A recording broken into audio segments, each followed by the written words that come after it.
Welcome to my class. আমি প্রদ্যুৎ। দেখো আজকে আমি তোমাদের করাবো ক্লাস 6 এর গণিত বিষয়ের নিজে করি 10.3। নিজে করি 10.3 প্রত্যেকটা অঙ্ক আমি খুব সহজ করে বুঝিয়ে দেওয়ার চেষ্টা করবো। তোমরা শেষ পর্যন্ত ভিডিওতে সঙ্গে থাকো, আশা করি বুঝতে পারবে।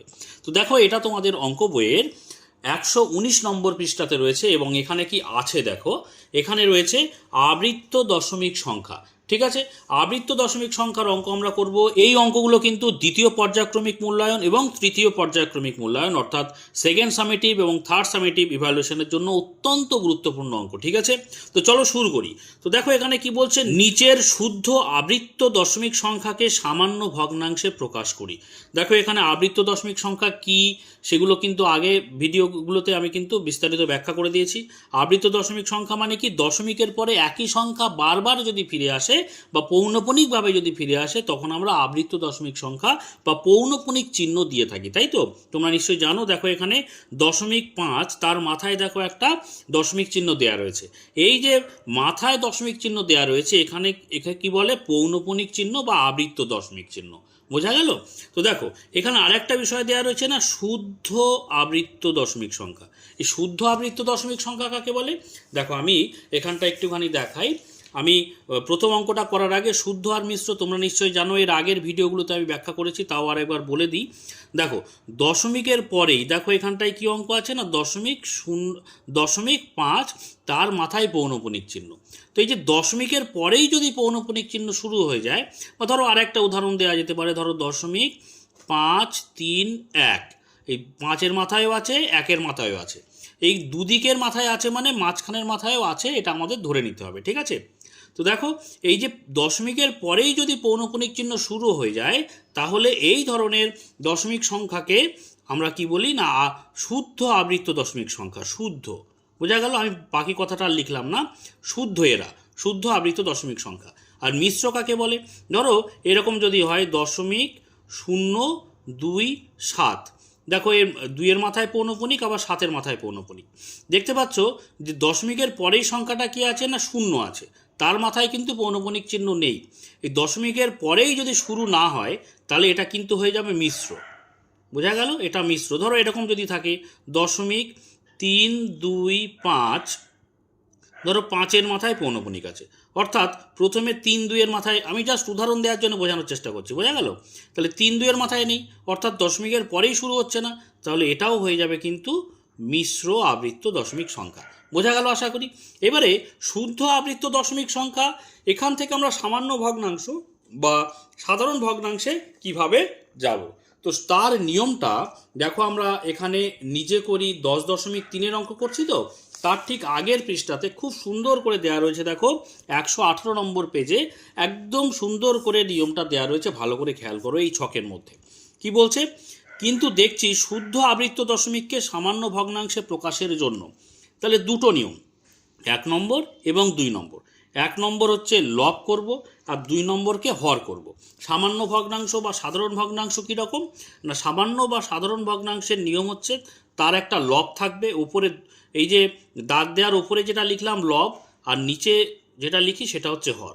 অর্থাৎ কোনো ভগ্নাংশকে যদি আমরা লব আর হরে প্রকাশ করি তখন আমরা তাকে বলি কি, সামান্য ভগ্নাংশ। দেখো আমি লিখছি সামান্য ভগ্নাংশ বা সাধারণ ভগ্নাংশ। সাধারণ ভগ্নাংশ। বোঝা গেল? তাহলে বিষয়গুলো বোঝা গেল। তাহলে আমাদের দশমিক ভগ্নাংশ এবং এটা আবৃত্ত দশমিক সংখ্যাকে কি করব, সাধারণ ভগ্নাংশ বা সামান্য ভগ্নাংশে প্রকাশ করব, যেখানে নাকি লব এবং একটা হর থাকবে। আশা করি এই পর্যন্ত তোমাদের কাছে ক্লিয়ার। এবারে চলে এসো নিয়ম কি বলছে। দেখো 1 নম্বরে আমরা কি করব, দেখো 1 নম্বর দিয়ে আমরা লব করব, আমি বাঁদিকে লিখছি, আর 2 নম্বর দিয়ে আমরা হর করব। বোঝা গেল? তাহলে 1 নম্বর কি বলছে দেখো, খুবই সহজ। প্রথমে দশমিক বিন্দু ও পৌনঃপুনিক বিন্দু ছাড়া সংখ্যাটি লিখলাম ও লব পেলাম। তাহলে দশমিক বিন্দু এবং পৌনঃপুনিক বিন্দু কি আছে আমার দেখার দরকার নেই, সেটাকে বাদ দিয়ে যে সংখ্যাটা থাকবে সেটা দিয়ে আমরা কি পাবো না, লব পাবো। দেখো অঙ্কে চলে এসো। দেখো এখানটায় আমরা দশমিক বিন্দু এই যে এবং পৌনঃপুনিক বিন্দু দেখার দরকার নেই, তাহলে সংখ্যাটা কি আছে, 5 আছে। তাহলে 5 লিখে আমরা কি পাচ্ছি, লব পাচ্ছি। বুঝতে পেরেছো? ভালো করে বোঝার চেষ্টা করো, একটা অঙ্ক বুঝতেই কিন্তু সমস্ত অঙ্ক হয়ে যাবে। তাহলে দশমিক এবং পৌনপুনিক বিন্দু ছাড়া যে সংখ্যাটা, সেই সংখ্যা দিয়ে আমরা লব পেলাম। তাহলে এবারে কি 2 নম্বরে আমরা একটা দাগ দিলাম, মানে এবার আমরা হর লিখব। তো দেখো হরের জন্য আমরা 2 নম্বর পয়েন্টে চলে যাচ্ছি। দেখো কি বলছে 2 নম্বর পয়েন্টে, তারপরে যতগুলি অঙ্কে পৌনপুনিক আছে ততগুলি 9 হরে লিখে সামান্য ভগ্নাংশে প্রকাশ করলাম। তাহলে যতগুলি, মানে দশমিকের পরেই তো প্রথম থেকেই তো আমাদের কি হচ্ছে, দেখো আমি এখানে চলে আসছি অঙ্কে, দশমিকের প্রথমেই তো আমাদের কি হচ্ছে না, মাথায় পৌনপুনিক চিহ্ন আছে। বলছে দশমিকের পরে যতগুলি সংখ্যার মাথায় পৌনপুনিক চিহ্ন বা আবৃত দশমিক চিহ্ন আছে ততগুলি আমরা 9 লিখে হর বানাবো। তাহলে এখানে কটার মাথায় আছে বলো তো? একটার মাথায় আছে, অর্থাৎ 5-এর মাথায় আছে, অর্থাৎ একটাই আমরা 9 লিখব। দেখো একটাই 9 লিখে আমরা কি করলাম, হর বানিয়ে ফেললাম। তাহলে দেখো লব এবং হর, এই যে এইরকম যে আমরা ভগ্নাংশ তৈরি করলাম, এটা কি সাধারণ ভগ্নাংশ বা সামান্য ভগ্নাংশ, তাই তো? এখানে কিন্তু আমরা দেখতে পাচ্ছি 5 আর 9 কাটাকুটি করে আর ছোট করতে পারবো না, তার মানে এটাই কিন্তু আমাদের হয়ে যাবে উত্তর। বোঝা গেল? খুব সহজ কিন্তু বিষয়টা, আশা করি তোমরা বুঝতে পেরেছো। এবারে আমরা পরের ভগ্নাংশে চলে যাব। দেখো পরের ভগ্নাংশটা কি আছে না, 0.45, 4-এর মাথায়ও পৌনপুনিক, 5-এর মাথায়ও পৌনপুনিক। দেখো আমি সংখ্যাটা লিখছি যে 0.45, 4-এর মাথায় পৌনপুনিক, 5-এর মাথায় পৌনপুনিক। তো চলো আমরা কি নিয়ম করেছি, আর নিয়ম নিশ্চয়ই দেখার দরকার নেই, বুঝতে পেরেছো। দেখো এবারে আমি বলছি আর এখানে লিখছি, তাহলে তোমাদের বুঝতে আরও ক্লিয়ার হয়ে যাবে বিষয়টা।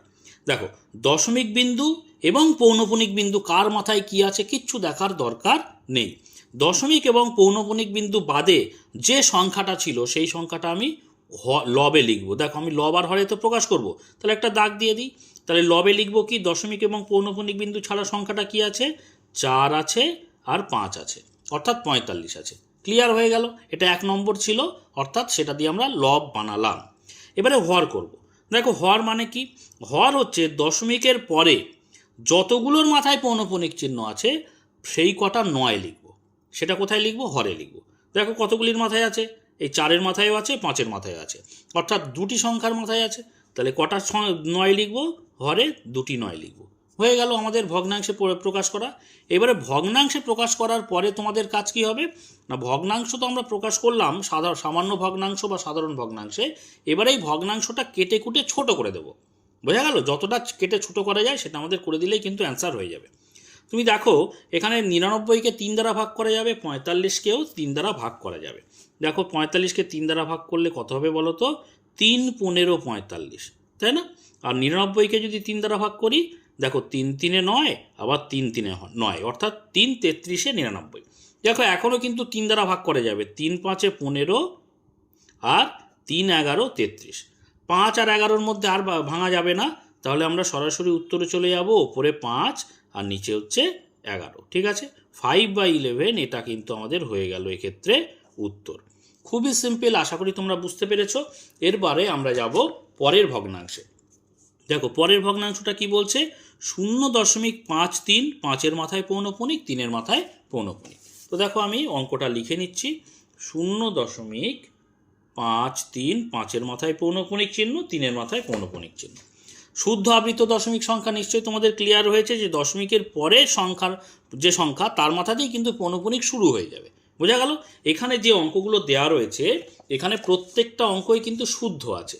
আমরা পরের অঙ্ক দেখো এখানে পরের পেজে আছে, নিজে করি 10.4, সেখানে কিন্তু মিশ্র আবৃত দশমিক সংখ্যা নিয়ে কাজ করব। ঠিক আছে, তো দেখো আমরা এই সংখ্যাটা তাহলে চলে যাই। কি বলছে এখানে, সমান চিহ্ন দেব, আমরা একটা ভগ্নাংশ বানাবো, তাই না? তাহলে তার একটা লব থাকবে, একটা হর থাকবে। তো লব কি করব, দেখো দশমিক চিহ্ন এবং পৌনপুনিক চিহ্ন কি আছে আমার দেখার দরকার নেই, সেই দশমিক এবং পৌনপুনিক বা আবৃত দশমিক বাদে যে সংখ্যাটা সেটা দিয়ে আমরা লব বানাবো। তাহলে সেই সংখ্যাটা এখানে কত, সেই সংখ্যাটা এখানে হচ্ছে 53। ঠিক আছে, এইবারে লব হয়ে গেল। এবারে হরে চলে এসো। বলছে দশমিকের পরে যতগুলোর মাথায় পৌনপুনিক চিহ্ন আছে, কতগুলোর মাথায় পৌনপুনিক আছে, দেখো একটা দুটো পৌনপুনিক আছে, তাহলে 2 9 লিখবো কোথায়, হরে। তাহলে 2 9 এই হরে লিখে দাও, ভেরি সিম্পল, তাই তো?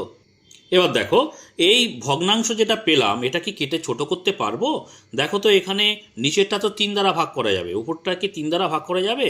দেখো 5 আর 3 যদি যোগ করো, 5 আর 3 8, 8কে তো 3 দ্বারা ভাগ করা যায় না, মানে 53কেও আমরা 3 দ্বারা ভাগ করতে পারবো না, মানে এদের মধ্যে আর কেটে ছোট করার কোনো গল্প নেই। তাহলে এটাই কিন্তু আমাদের হয়ে যাবে উত্তর।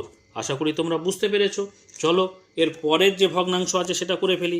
কি ভগ্নাংশ দেখো, 0.12, 1-এর মাথায় পৌনঃপুনিক, 2-এর মাথায় পৌনঃপুনিক। চলো ভগ্নাংশটা লিখে নিই। দশমিক ভগ্নাংশ আবৃত দশমিক সংখ্যা সেটা হচ্ছে 0.12, 1-এর মাথায় পৌনঃপুনিক, 2-এর মাথায় পৌনঃপুনিক, তাই তো। তো কী নিয়মটা? নিয়ম খুব সিম্পল। দেখো আমরা একটা দাগ দেবো, ওপরে লব লিখব, নিচে হর লিখব। লবে কি লিখব? দশমিক এবং পৌনঃপুনিক বিন্দু ছাড়া যা সংখ্যাটা আছে সেটা আমরা এখানে লিখে ফেলবো। দেখো দশমিকের আগে বাঁদিকে যে 0 আছে সে বাঁদিকে 0 তো লেখার দরকার নেই, দশমিকের আগে 0 দিতে হয় বলে দিয়েছি এখানে, তাই না? তাহলে এখানে দশমিক এবং পৌনঃপুনিক বিন্দু ছাড়া যে সংখ্যাটা সেটা হচ্ছে 12। এবারে দশমিকের পরে যতগুলোর মাথায় পৌনঃপুনিক আছে, অর্থাৎ যতগুলো পৌনঃপুনিক আছে সেই কটা 9 লিখব। তো এখানে দেখতে পাচ্ছ 2টি পৌনঃপুনিক আছে, 1, 2, তাহলে 2টি 9 লিখে আমরা কি করব? হরটাকে কমপ্লিট করব। তাহলে ভগ্নাংশ কিন্তু এখানে হয়ে গেল। এবারে দেখব যে কেটে ছোট করতে পারছি কিনা। দেখো নিচে তো 3 দ্বারা ভাগ করা যাচ্ছে, উপরেও 3 দ্বারা ভাগ করা যাচ্ছে। তাহলে 3 এ 4 12, উপরে আর নিচে 3 3 9, 3 3 9। দেখো 4 আর 33-এর মধ্যে আর ভাঙতে পারবো না আমরা, সুতরাং আমাদের উত্তর হয়ে যাবে 4 আর নিচে হয়ে যাবে 33, অর্থাৎ 4/33। এটা হয়ে গেল কিন্তু আমাদের এক্ষেত্রে উত্তর। ঠিক আছে, আশা করি বুঝতে পেরেছো। এর পরের যে ভগ্নাংশ আছে অর্থাৎ শেষ ভগ্নাংশ দেখো কি আছে না, 0.512, 512, 5-এর মাথায় পৌনঃপুনিক, 2-এর মাথায় পৌনঃপুনিক। দেখো অঙ্কটা আগে লিখে নিই। 0.512, 5-এর মাথায় পৌনঃপুনিক চিহ্ন, 2-এর মাথায় পৌনঃপুনিক চিহ্ন। এর আগেও আমি বলেছি যে দেখো দশমিকের পরে 5-এর মাথায় পৌনঃপুনিক, 2-এর মাথায় পৌনঃপুনিক, অর্থাৎ 1-এর মাথায় নেই।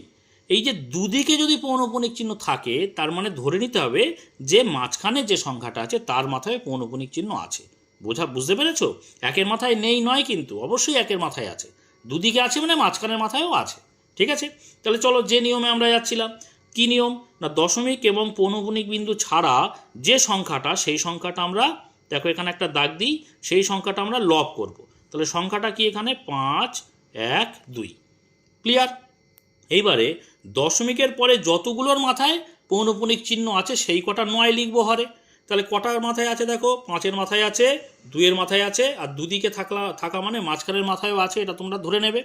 ঠিক আছে, তাহলে 1 2 3, 3টে সংখ্যা, প্রত্যেকের মাথায় পৌনঃপুনিক চিহ্ন আছে। তাহলে কটা 9 লিখবো? দেখো 3টে 9 লিখবো। তাহলে 1 2 3।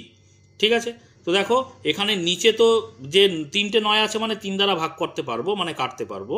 উপরে কি 3 দিয়ে ভাগ করা যাবে? দেখো তো সংখ্যাগুলো যোগ করে কত পাই? 5 আর 1-এ 6, 6 আর 2-এ কত? 8। 8কে 3 দ্বারা ভাগ করা যায় না, মানে 512-কেও 3 দ্বারা ভাগ করা যায় না।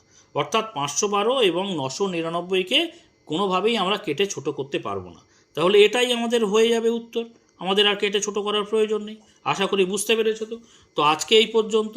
এর পরের ভিডিওতে দেখো আমরা এই যে নিজে করি 10.4-এর যে অঙ্কগুলো আছে প্রত্যেকটা অঙ্ক করতে থাকবো। তোমরা সেই সমস্ত ভিডিও যদি পেতে চাও অবশ্যই চ্যানেলটিকে সাবস্ক্রাইব করে নিয়ে সঙ্গে থেকো। আর আজকের ভিডিওটি যদি ভালো লাগে অবশ্যই একটা লাইক করে দিও, কমেন্ট করো, বন্ধুদের মধ্যে শেয়ার করে দিও।